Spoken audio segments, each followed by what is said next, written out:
In today's video, I am going to teach you how to create and use templates in Outlook. If you send the same types of emails over and over, like status updates, follow-ups, or quick reminders, templates will save you time and keep your messaging consistent.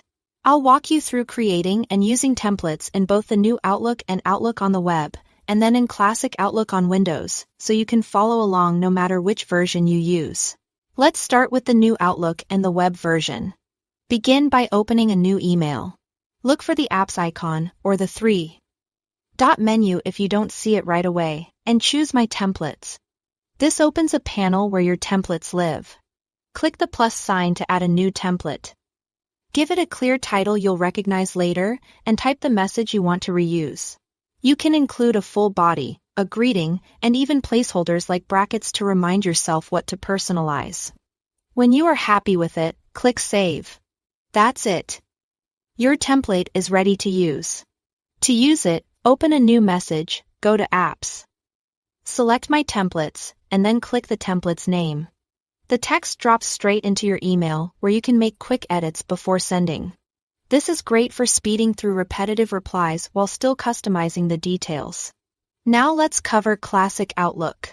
Start by opening a new email and add the content you want to reuse. If you want the subject line saved as part of the template, type that in as well. Next, go to File and choose Save As. In the Save As Type drop-down, select Outlook Template, which has the OFT file extension. Pick a name you'll recognize and save it.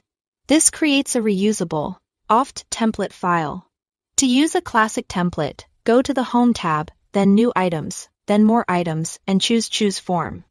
In the window that appears, change the look and feel to User Templates in File System. Click Browse if needed, select your template, and click Open. Your saved email opens, ready for any last-minute tweaks before sending. And that's how to create and use templates in Outlook, both new and classic. Thanks for watching.